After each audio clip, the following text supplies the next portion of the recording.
Welcome to Mindboost Moments, the podcast for people rebelling against mediocrity. I'm Caleb, and I'm here with other people who refuse to accept the soul-crushing status quo. These are the change makers, innovators, and the ones who make people leap out of bed excited to grow and become extraordinary. So join me as we explore how remarkable people transform workplaces for human potential, one conversation at a time. This is Mindboost Moments.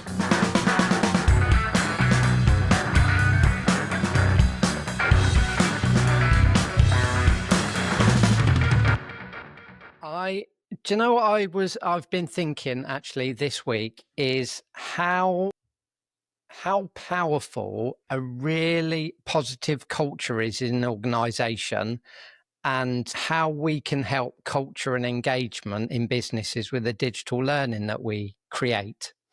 And I guess, and that's come as a response from a few conversations with different colleagues, but also learning at work was on last week, and apparently that was the topic of a lot of the conversations as well, about culture in workplace and how to enhance that. And I think some of the feedback that we've had around some of the work that we've been doing recently with one of our clients is more about cultural impact rather than just necessarily the content that we're creating. But I guess my question really to start off with is how do we help them businesses with enhancing their culture, and how is the stuff that we develop for them, how does that help embed that culture? Well, I mean, that could be quite a tough question. I mean, from my perspective, and I guess the way I take that question would be thinking of ways of creating campaigns and kind of continuous learning and kind of make it, as you said, part of their culture. So instead of just a kind of one-stop hit of a course you've passed and then that's it, well done, see you next year, to always kind of check in with the user, with the employee, making sure that they're on track and still in the same kind of mindset or culture of the company. And yeah, to do this, I would personally look at kind of creating maybe kind of campaign efforts, looking at kind of socials, continuous learning, getting those conversations between the employees as well. So they're just not isolated thinking they're doing it by themselves in front of the computer. Yeah. Get it as kind of group mentality, a culture, basically. I mean, I really like the idea of a campaign, and I guess what we're saying is just continuous touch points, but that's only, I guess there would be some people that say, oh, that's just a way to break up that content. But actually, if we do it right, it means that that content is continuously talking the language of that company, is like, and looks like you would expect things to look like. I'm just thinking about the language that we use in that campaign as well. How do we connect the business with that learning? Yeah, I think for me, it kind of, you've got to start by being quite specific about the culture that you're trying to create and what the culture currently is. So I think, yeah, you kind of got to get a feel for what the culture is currently like and where you want it to get to. So, for example, you might have a culture that doesn't feel very inclusive of people who work there, and you want to get to a culture that does feel inclusive. So you've got to sort of identify what you're aiming for to start with. And then in terms of sort of creating a culture, I think it's quite specific to the workplace as well. Are the people that are the audience and the learners, how are they working every day? Are they out there doing sort of manual physical work, or are they at computers and working in offices? I think the environment plays quite a big role in it. And once you've figured those things out, I think those are sort of your starting points for figuring out how you're going to get to the culture that you want to create. So it's got to be specific to the audience and specific to the environment, I think. And I suppose that's about us then doing a lot of background work to understand all of that. And now I'm also thinking it's not just about what culture you're trying to create, because we might actually be working with a client that's got an amazing culture, but they want to heighten that in some way as well. And I suppose from our point of view, that means we've still got to do our homework. Just because you think you've got an amazing culture, we've still got to do our homework to say, well, what makes it amazing? How are all those people still engaging, and the language that you're currently using? So the process is still the same. And whether you think you're on a journey to get an amazing culture, or whether you've already got an existing amazing culture. I guess is there some way where you could almost take a survey, get that data by going to all the employees and people that you're working with, go, how do you feel about this subject? What are your thoughts? And then see how that aligns with where you want to take the business's viewpoint, culture. I'm very aware of saying culture too much. But yeah, just seeing how you can get that employees' thoughts and behaviors to align with the business's culture and with everyone else as well. And yeah, you could take that, you could see where they are at the start by taking surveys. And I mean, I'm a big fan of kind of not necessarily incremental learning, but having those check-ins and those refresher courses. So it's not, because I think that's how it's best, especially in terms of culture and ways of thinking and how someone's perceives the world and other people. Like if you're basically trying to change someone's habit and way of thinking, it's a slow process. So they're not going to do that in a half-hour course sat at a computer.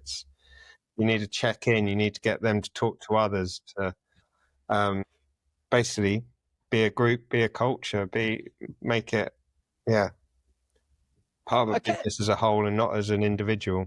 I guess the other thing that makes you think then is, so if all of that, it's a slow thing, isn't it? That, like, to get, so first of all, what is culture? And I guess it's just the feeling that you get from working inside an organisation and the direction of that. That's what it says to me, is what a culture is. And maybe, yeah, the kind of behaviours that they wish to still, like wanting people to be respectful to each other. And like you say, we can talk about inclusivity and everything like that. Making sure everyone's kind of there and respectful of each other, I think, is a key thing of a culture. And therefore, and again, if that's like, it needs to be a campaign. So you would never go, right, we've nailed our culture, that's it, let's move on to the next thing, because that's just it grows arms and legs all the time. It just evolves. It's a thing that is ever present, and it changes and it moves in an organisation and with people around it. How like mini society, you could say as well. Like that's what you're kind of creating, and you have your people who there are trying to steer it, but it's generally the people you work with. The collection. I don't know. I'm trying to think of different terms instead of culture and employees, but that's what it is. Just I think to me that a company's culture is the way that company operates, or the way that their people do things, I guess. And that is, you're right, Caleb, that's going to change over time. You can't complete a culture. No. It's always going to be moving and growing and being impacted by different things. So I suppose that's probably one of the reasons it's important for a company to keep an eye on what's going on in their culture and to try and influence it. I'm just trying to think of how we make that simpler, actually, to sort of understand how all the bits get together. And again, it means different things to different people, but I tend to think of it as a feeling. How do I feel working in this place? How do my teammates make me feel? How does the organisation make me feel? And if you came home and said, oh, I get a real good feeling about this, or I get a real bad feeling, you know, that somewhere, some place, someone will say, oh, that's the culture that they've created there.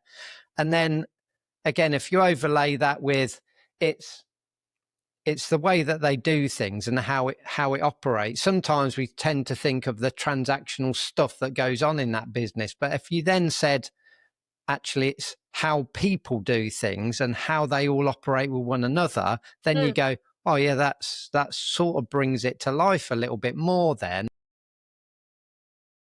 So maybe culture is like how people do things and how they feel about it. Yeah. That's it. You wanna grow and have a positive culture. You don't want to be in a negative culture. So it's like, okay, what entails a positive culture? And I like to think at mindboost, we're very much like to push a positive culture, and it's kind of the ways we are, the way we work.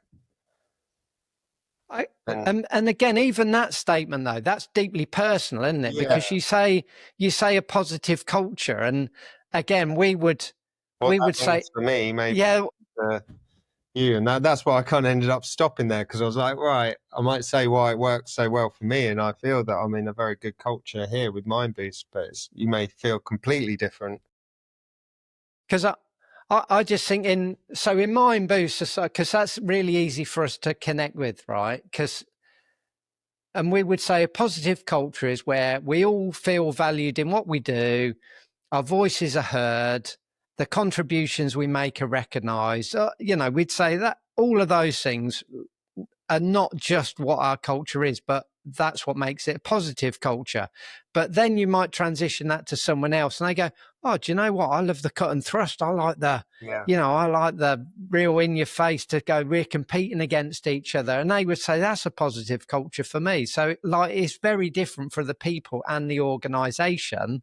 And I think what we're seeing is a growing trend of people going, this is my value system. This is what I want to see and feel and hear at the end of the day, and I start moving to an organisation that reflects that as well. And I wonder who makes that decision as an organisation. Is it literally the CEOs and the people at the top, the boards, who are just going, you know what, this is what the company is about and this is it? Or does it come from the ground up and the employees who are there? What do you I know from a company that I've worked for before, where I think the culture of the people was fantastic. Everyone was on the same mindset and we worked together so well, but the culture that was taken from the people at the very top, who was quite disconnected, didn't sit right. It wasn't quite there. I mean, maybe that was an issue with the company in itself. I mean, I was happy working there because of the people I work with, but yeah, it was quite frustrating in terms of, as a picture as a whole, working for this company that didn't quite see the way I wanted to work and how many others wanted to work. Yeah, that's tough, isn't it? Where there's sort of maybe two clashing or colliding cultures within the same company. And I think with a learning initiative or any change initiative, that's why it's important, as you were saying, Owen, earlier, about talking to people and surveying, and I guess, yeah, sort of actually listening to what people are saying before you try and make any big cultural changes. Because if you're someone sort of at the top and you're just making these top-down decisions for people that it will affect, but they're not feeding into it, then you're unlikely to get a sort of a cohesive culture change or that positive feeling. I think culture is, some of it's going to come from the top and some's going to come from the bottoms. I think those two have got to be there's got to be some alignment there if there's going to be a positive change. I think even with without alignment, the first step is you've got to be open and honest to say, actually, there is a misalignment here, and this is our direction of travel that we want to create. And I think there's a couple of things that we would sort of try and encourage, I guess, in a conversation. So what do you want to be famous for, and what are you trying to, what should it feel like to operate in your organization? And then the next stage to that is, does it or doesn't it, and why? And is that the common theme or the common thread? Because I'm just thinking about what you've just said, Owen, as well, is that there was a difference in perhaps a perception of culture or the direction of travel for the culture. And like we see that time and time again, but often the leadership team will say, we've got a problem with our culture. We need a change initiative to try and get it on track. And then without any of that conversation or being, open and upfront, you then get something that's called a change program that's designed to get everyone on board with how leadership are thinking. And again, all that's going to do is actually compound the problem to go, yeah, we know we've got a disconnect here, and you're not helping with this initiative. And then a learning program will fall flat on its arse because of that. Yeah, 100%. Yeah. Which, yeah, whether it's a common issue, it must be. I'm sure it's out there. And yeah, I think that's why it's so key, like Lily said, is that there needs to be that conversation up front to make sure everyone's on the same page. Everyone's got a kind of understanding as the culture that everyone wants, from the upper management to the employee. Everyone kind of wants to be on the same page. They want to be, I think from a personal level, you want to work for a company that you're happy at and happy with the culture. And at the end of the day, if you're not, you'll leave if you're fortunate enough to be able to do that or whatever. But yeah, it's that. And I think that's why it means so many different things. So what does happiness mean to all of us is very different, isn't it? Some of us respect the time off, time with our families. Other people say, oh, I'm happy to work, in the night. I'm happy to work in the day. Like, there's not a one size fits all for everyone. And I think that's where certainly larger organizations think, oh, this is the direction of travel for us all, and then never actually get there. Yeah, they've got to make a decision. It's nowhere easy. If you're in a large organization with at least 100 employees or more, like, of course, people's perceptions and every priorities will always be different, and kind of find a way to get the best out of everyone and get everyone on board in the same way is difficult. And I guess that's it. You can only take it from research, employee surveys, everything like that, to get a feeling for the people and the company as a whole, to choose what direction to go through, and provide support in then creating this culture that seems to fit with what everyone would like from this survey. What I'm thinking then, Lily, so if we've got a project that I said to you, right, this is actually cultural piece, change piece, whatever we talk about it, but it needs to be aligned with the direction of travel that they're trying to create. What sort of tips and tricks would you sort of pull into, say, a design document? What would you consider? How would you flesh that out? I think one of the things that comes to mind is treating learners like adults. I think sometimes with change initiatives, people can fall into the trap of, this is how we want you to behave, and everyone's going to behave like this, and you must do what you're told. Kind of prescriptive way of looking at it. But I think if you accept that everyone who you're trying to change something for is an adult and has their own thoughts, their own personality, their own circumstances, own situations, then I think you can you can move forward with a solution. So instead of being prescriptive about things, you can kind of give options for how people can go forward. So for example, if you're trying to change culture to be more inclusive in meetings, you might give 3 different examples of how you behave in a meeting in a more inclusive way, and then ask learners to reflect on that and what might work for them in their situation, with their personality, in the meetings that they go to. So you're kind of giving some ideas, giving some options, and then allowing the learner to make up their minds for themselves about how they're actually going to put that into practice. I think that's think great idea and great solution. That kind of, instead of saying this is the way, you have to act like this. It's like, okay, no, you're given this situation. How do you feel? These are possibly the ways that it would be suitably to react and things like that. And just take that away, give it some thought, a very soft approach, I think. And I think that's it. The idea of kind of promoting self-reflection for the employee, I think, is very valuable. Because then you get those moments. How do I act? How am I making other people feel? Which can often be overlooked given different circumstances and whatnot. I think that's a very valuable thing to do.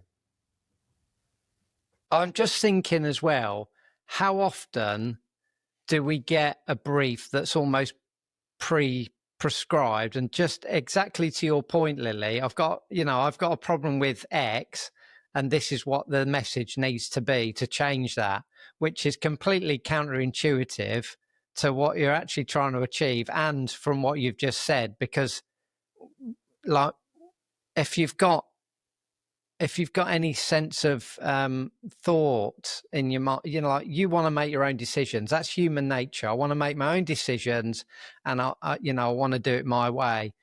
Really, speak differently as well. Like, I think that's a great point. Sorry, Caleb. Yeah, like you reminded me of there's learning I've done in the past of like kind of interviews or again inclusivity, and where it's like that face-to-face conversation and you go, right, how do you respond to that person?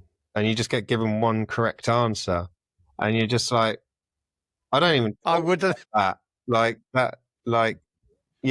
so giving those kind of options, and they could all be correct options. There's no right and wrong way to say things, and you could just be like, oh well, that the way that sounded to that other person. But again, it's very difficult to say, because in those situations you're just looking at this fake person on a digital learning course. Like in real life, you would probably know this person, you might have some background in them, you'd know common friends in the workplace and everything like that. I think Lily's approach of just like softly and kind of just engaging in all ways of thinking and talking, like there's no real right or wrong way, I think. Do you think that's an alien concept then for some businesses? Like, I'm just thinking, Lily, if we said create a design document and it said, well, there isn't a right and a wrong. There's this is a sort of the flow. How do you think some clients would respond to that? I think it would make some people quite nervous. Yeah, I guess if there's a problem that they're trying to solve and they're coming at it from one perspective, they probably can only see like one solution or a group of solutions. But yeah, I think it probably could be quite a hard thing to accept. But I don't think anyone can deny that we're all adults with different brains and in different situations, different ways of doing things. Yeah. So, yeah. But then I suppose that the challenge is, because what I'm really trying to replay is that a reason why people don't always tackle some of those challenging topics? Because actually, I know that if we got a topic like that, we go, this is perfect. We love it because there's so many different dynamics involved, and and it could go anywhere. Whereas someone in an organisation commissioning that would go, I don't know how this is going to pan out, so therefore we'll leave it and we'll workshop it for a few months and figure it out, and it never actually gets there. Whereas the compliance stuff is quite finite. You go, you've got to do that, or you can't do that. And then behavior is so different, but like there'd be so many options in how you could bring that to life, actually make it really compelling. I'm just like, even those interview questions that you said, there's no wrong answer, like everything's right, or they're different all the time. Like you'd come away from that going, oh, what a mad experience that was. But actually the lasting thought is, I've got to use my brain. I've got to use, my own interpretation.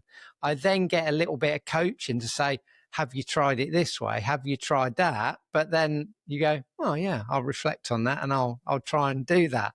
You're far more likely to get engagement if the lasting legacy of that piece of learning is, I got to use my brain and I'm treated like an adult, rather than we're forced into a route on how to behave and it's just not me. Yeah, I think what would be a really valuable bit of learning is just to be picking up on visual cues and what people say, because I could imagine that's something that's quite often overlooked.